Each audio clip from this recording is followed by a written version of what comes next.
Okay. Our next activity, after a while, we'll go on to a next activity. But prior to that, thank you so much. I'm really sorry for making you guys clap so much. But it's good for acupressure as well. So keep on clapping. Now may I invite Captain Debashis Basu, founder and director, Navguide Solutions, to keep his words with us. Thank you so much, sir.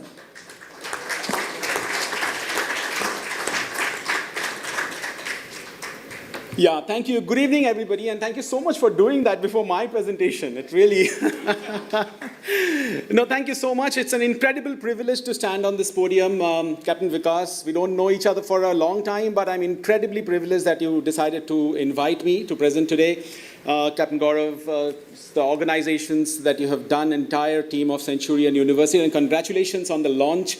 Chris and Naomi, congratulations on this event.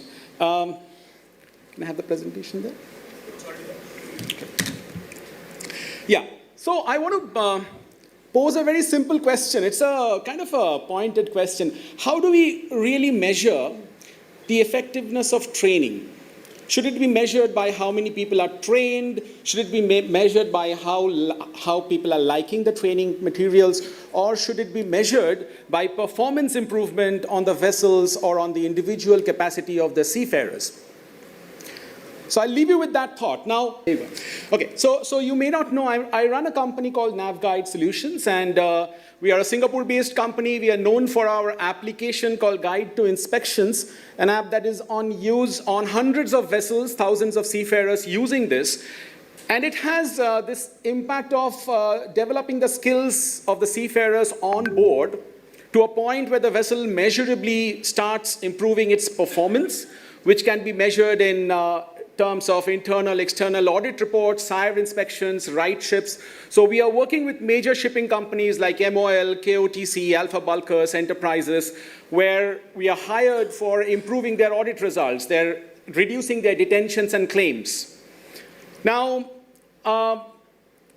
this concept, which I'm going to explain in the next 5 minutes, was validated internationally, especially in the last year and a half, by major global bodies like the Intertanko, by the Intercargo, the BIMCO, the North Standard P&I Club, as having a very measurable impact on seafaring. A paper was published by the ITF at the IMO about our work, and the DG Shipping India also validated this a few days back on a LinkedIn post. Very honored for that. Now, long story short, our core competency is to improve application skills on board. So somebody passes out of the universities, joins the ship, and then starts learning the skills, the practical onboard skills that can only be learned when you're actually working. And it turns out that how they learn and perform their job still remains very unreliable and unstructured. A lot has to do with learning from your seniors. And when you have brilliant seniors, that's the best way to learn your job. We have all been taught by those seniors. But is it always happening? It may not happen. Many ships do not have time to teach, no time to learn interpersonal problems, cultural differences, multinational environments, and so many problems that could impact this kind of trickle-down learning. So if it doesn't happen, then what? Seafarers could have doubts. Doubts could lead to mistakes, and mistakes could lead to claims, accidents, detentions. On a personal level, loss of morale, loss of confidence, delayed promotions, and so on and so forth. So we came up as a team of mariners about 4.5 years back, and we said that can we combine hundreds of years of practical field experience, people that have spent decades going on board and training the seafarers, can we combine that experience with the latest technology and give them something on board which sort of acts like a personal mentor for every seafarer when they're actually doing their jobs? Not expecting what they will remember 3 months back, what they have learned 3 months back or 2 months back. No, if we can give them a mentor on board which guides them like 3 minutes or 5 minutes before a job, and then they do the job, and then it gets converted to muscle memory, that's how we developed our skills anyways, right? When we were sailors. So with that thought process, we came together, and the idea we wanted to do is simplify operations for the seafarers. What I mean by simplify is every seafarer should understand exactly what to do.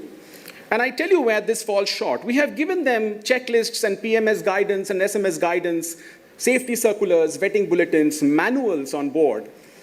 And we expect that they will perform in a certain standard because these instructions are on board. But the problem is, people don't like to read.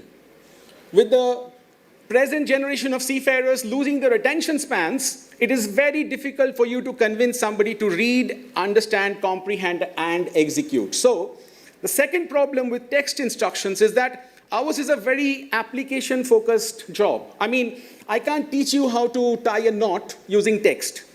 I can't teach you which part of the sea chest is prone to corrosion using text instructions. So we wanted to visualize instructions. We wanted to gamify instructions, making it super simple for everybody on board to understand exactly how to do that.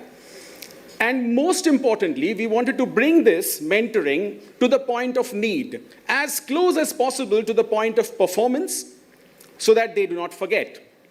So we took about 2.5 years to build a database of every part of the ship, how each and every part of the ship should be maintained. So in the process, we were working with a team of experts, auditors, SIRE inspectors, and RIghtship inspectors that were dissecting regulations like SOLAS, MARPOL, ISM, MLC, SIRE, RIghtship requirements, US Coast Guard requirements, and it took us 2.5 years just to build a database on how do we want each area to be maintained. And then what we did is, we went on board and started visualizing this information. We took short videos, 3-minute, 4-minute videos of specific areas of the ship. Not animation, not theory, this is practically showing them exactly how that area should be maintained. So I'll run a short clip which will explain to you what I mean. When you're checking the grab lines, give it a twist, like so, and if you see that they are frayed and coming off, they need to be changed. The screws must not be touching the brake band. There must be a gap of about 2 to 3 mm. Permanent pipeline should be going from here to the oxyacetylene rooms. There should not be any rubber or temporary pipelines. Check the condition of the rubber steps, that they are not cracked. Once again, they should be clean, firmly fixed. Spacing should be even. The oily water separator 3-way valve. Now this is one of the most common things to be checked, and as you can see, the 3-way valve got activated. So you just saw clips taken from different videos that we produced. Now there are hundreds of videos like this. And then we created gamified modules trying to educate the seafarers on how to face inspections or inspectors or audit, essentially interview scenarios and interactive scenarios. Then we created a series of pictorial modules showing how, let's say if I want to explain the winch, how the oil level should look like, how the snapback zone should look like. Now, instead of trying to motivate them to follow procedures, read the manuals, we simplified it. So when you simplify something, a lot more people are willing to do it because it does not need that much motivation. So when we launched the concept back in 22, it was almost immediately picked up by some major companies. And we today have over 400 application-focused titles, practical, short, 3-minute, 4-minute titles. That is to explain how the vessel should be maintained with respect to regulations. Now, when we launched this, companies like the SIRE Group or K-Line put these videos on board their vessels, explaining to the ship staff that this video shows you how we want you to maintain the lifeboat. This video shows you how to maintain the steering flat. So these were instructions visualized. They were improving competence to a level where the vessels was performing better in PSC inspections and audits, but we were not happy at this stage. Because it's still, the question remains that what is the guarantee that the people would actually watch the videos and perform in that manner? Now, we wanted to close that loop once and for all. So we introduced an application called Guide to Inspections. Now, Guide to Inspections is a unique application. It's a class-approved, NK-approved application which sort of acts like a mentor in your pocket. Now, as you would understand, with all these videos and titles we produced, our natural transition should have been we create a training app. But we did not create a training app. We created an inspection app. Essentially, we created a tool that would give every seafarer the ability to inspect and maintain their own area. So essentially how it works, it's a very simple to use app. It opens up the ship, divided into different zones and different areas. And you could carry out a self-inspection of your own area. If you're the second officer, you're auditing the bridge. If you're the second engineer, you're auditing the engine room. And while you're doing it, you're clicking photographs, evidences of how the engine room or the bridge is maintained, and you're syncing all this data to a central dashboard where actual observations are coming up, that the engine room has these observations outstanding now. But the difference is, instead of just giving them this checklist, we are blending mentorship with it. That means before you actually go in for an inspection, you could watch a 3-minute video on how that inspection should be carried out if it was carried out with hundreds of years of experience. A 3-minute video that packs in hundreds of years of field experience to actually show you how a certain area of the engine room or a certain area on deck should be maintained. And this has a profound effect. Not only the videos, there are several games to educate about interview scenarios, and over 2,500 guidance photographs, that is to visualize the checklist, showing you exactly, like if I were to tell you how the hydrostatic release unit of the life raft should be maintained, it's so simple to show you a photograph instead of trying to explain. So this application has this effect of being a 24/7 mentor in the pocket of every seafarer. Imagine a super smart, super energetic training superintendent who's always ready to guide you. He never judges you. He never asks you questions like, why didn't you know it from your last ship? No, it simply guides you to a point of excellence where your only job is actually to maintain the vessel at a level which is beyond regulatory expectations, beyond a level of SIRE, beyond a level of RIghtship. So this is the uniqueness. So we are talking about a tool that can organically develop the skills of the seafarers, empowering them to identify their own risks and non-compliances, keeping the vessels and the seafarers charter ready for SIRE, RIghtship, major inspections, which is a big commercial need for the ship owners right now, and a tool for promotions, for familiarizations, onboard workshops, toolbox meetings, and it has many, many implications.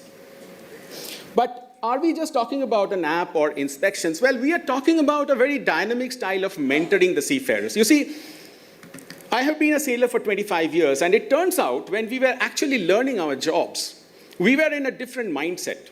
The mindset of a person entering the engine room to work is very different from mindset of a person entering a training room to learn about the engine room.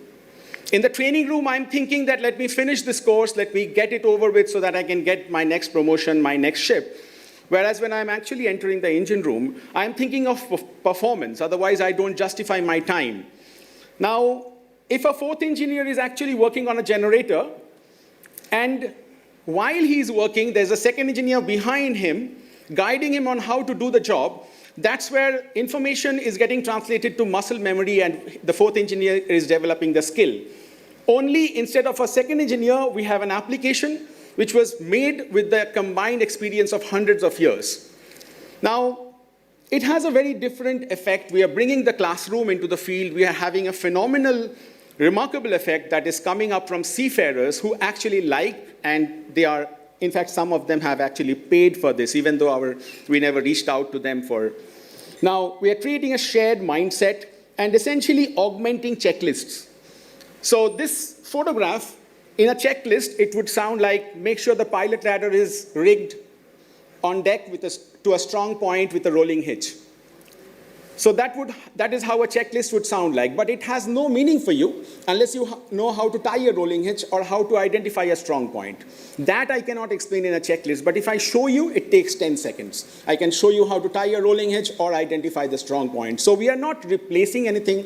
This is not replacing any other forms of training. It's rather augmenting the checklists and procedures on board. And the seafarers are finding it incredibly easy, simple, intuitive, something that helps them every day. And all the content that I mentioned are also equally possible to be embedded in learning management systems. In fact, we are developing learning management systems for companies as well. Our team is a very core marine team. I must differentiate this. This is very much a marine company. This is not a tech company trying to develop an app just to get into the marine space. We actually know the problem that we are trying to solve. We have faced it, and we are just using the latest technology to solve it. So we have Mr. John Adams, former chairman of V Group, former MD of the V Group, and TK, also the chairman of the Bahamas Ship Owners Association. He's our chairman right now. Mr. Captain Robert Vaz, our Chief Operating Officer, has been the DPA of V ships, done hundreds of inspections himself. Mr. Avinash, our head of engineering, was the former training head of NYK and Epic Gas. And we are also strongly supported by a global advisory board, some of them spending hours with us, and people who have held the highest offices at the IMO, oil majors, classification societies, and P&I clubs. So I want to leave you with that thought. We are doing it with a lot of pride, and we believe competency, especially in today's day and age, is non-negotiable. And the effect of this, before I finish, I want to tell you, a few days back, we were working with a company where the ship was in Rotterdam, and it was expecting a post-state inspection. Now, the captain had confirmed everything was fine on board. The third officer identified there was a crack in the rescue boat, which could have led to a detention. Now, a few days later, the post-state inspectors came. They found the crack, but there was nothing to say because we had workshops on board, we had repairs going on. So for a ship which is earning $80,000 a day, a detention is pretty serious. But not only that, we could also establish that this had established a culture of compliance which was not just restricted to the seniors, but even the juniors could contribute. Thank you very much for listening in. Love to have questions.